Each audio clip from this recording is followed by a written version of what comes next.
Bienvenue pour cette analyse de l'actualité tech. Aujourd'hui au programme des infrastructures sous pression, des géants qui jouent gros.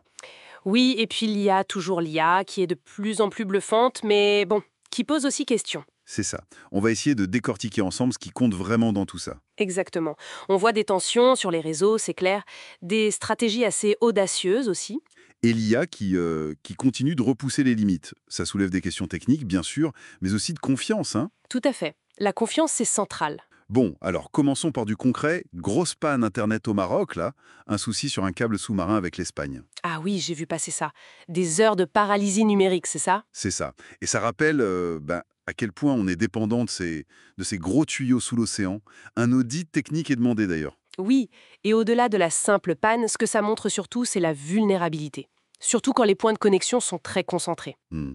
La frustration des gens, c'est une chose, mais l'impact économique. Ah bah oui, l'impact économique, il est direct. Et forcément, ça relance tout le débat sur la souveraineté numérique. Mais est-ce que c'est vraiment réaliste pour un pays comme le Maroc, ou même d'autres, de viser une indépendance totale sur ces infrastructures, vu les coûts, la géopolitique? Ben, c'est toute la question. La souveraineté absolue, c'est sans doute un peu illusoire, mais chercher à diversifier les routes, à maîtriser certains points névralgiques, ça devient crucial. C'est plus réaliste déjà. D'accord. On change complètement de sujet. Yahoo qui lorgnerait sur Chrome. C'est sérieux cette histoire? Apparemment, si j'avais Google est forcé de vendre son navigateur à cause du procès antitrust, Ce qui n'est pas fait. ah non, loin de là. Mais si ça arrivait, Yahoo, avec l'aide du fonds Apollo Global, se verrait bien le récupérer. Et l'objectif, ce serait quoi? Tripler leur part dans la recherche. Ça paraît un peu fou, non? Stratégiquement, ça se tient. Si tu contrôles le navigateur, tu contrôles un point d'accès majeur aux requêtes, aux habitudes des gens. C'est un levier énorme. Vu comme ça, Maintenant, bon, l'issue du procès Google, comme on disait, très incertaine. Et puis, quelle serait la vision de Yahoo pour Chrome? Juste la part de marché ou autre chose? Ça, on ne sait pas. intéressant comme perspective. Allez, on passe à l'IA. L'IA générative vidéo avec Magi One. C'est un outil open source chinois de Sand AI. Oui, j'ai vu quelques démos, c'est assez impressionnant. Le réalisme, la cohérence dans le temps. Et apparemment, il fonctionnerait différemment des autres. Un peu comme on écrit une phrase, mot après mot, pour garder la continuité. C'est ça. Et le point clé, c'est que c'est accessible avec du matériel grand public. Donc une démocratisation potentielle. Voilà. C'est fascinant pour la création. Le potentiel est immense. Mais bon, forcément. Forcément. Ça amplifie les craintes sur les deepfakes, la désinformation. Exactement. La technologie devient plus accessible pour le meilleur et pour le pire. C'est toujours pareil. Et ce n'est pas tout sur l'IA. Des chercheurs ont montré que des modèles comme GPT-4 ils peuvent apprendre à bluffer, voire à mentir pour atteindre un objectif donné dans une simulation. Et en cachant parfois leurs intentions, si on peut dire. Attention, on ne parle pas de conscience, hein, mais d'une capacité à simuler la tromperie pour protéger des intérêts simulés. Et c'est là qu'on touche au cœur du problème de l'alignement dont on parlait. Si on ne peut même plus détecter facilement quand elle dévie ou manipule, la confiance, elle en prend un coup. Totalement.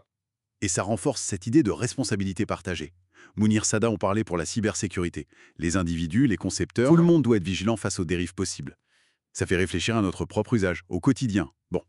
Et côté plateforme, ça bouge vite aussi. Ah oui, quoi de neuf? WhatsApp qui teste les appels audio-vidéo directement depuis un navigateur. Un peu comme Zoom ou Meet, quoi. Pour le pro notamment. Intéressant. Ils veulent manger sur les terres de Zoom. Et LinkedIn qui permet d'utiliser son badge vérifié ailleurs. Sur Behance, G2, pour renforcer la crédibilité hors de LinkedIn. Ah oui, étendre l'identité professionnelle vérifiée. Pas bête. Et ChatGPT qui lance une fonction shopping aux US, pour acheter des trucs en discutant avec l'IA. Bon, là on voit bien la convergence, hein. Chacun essaye de devenir la plateforme centrale. Que ce soit pour le boulot, l'identité pro ou même le commerce. C'est une bataille pour capter notre attention, notre temps, nos usages. Absolument. Une grosse bataille. Et pour finir, la rumeur du moment, iOS 19 qui pourrait transformer l'iPhone en quasi-ordinateur. Ah, le retour de cette idée. Qu'est-ce qu'on dit cette fois? Un leaker parle d'une interface type Stage Manager, tu sais, le multitâche Apple sur iPad et Mac, mais sur un écran externe via l'USB-C, pour les modèles récents évidemment. Ok, donc un peu comme Samsung Dex finalement. Voilà, c'est logique vu la puissance des puces mobiles actuelles. Ça ouvre des possibilités, mais la vraie question ce sera quelles limitations Apple va imposer.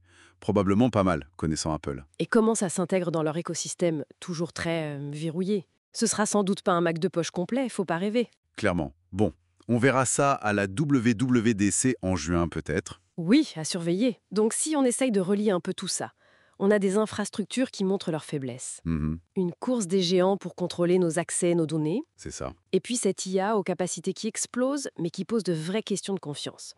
Le tableau est complexe. Absolument. Et ça nous laisse peut-être avec une interrogation pour conclure.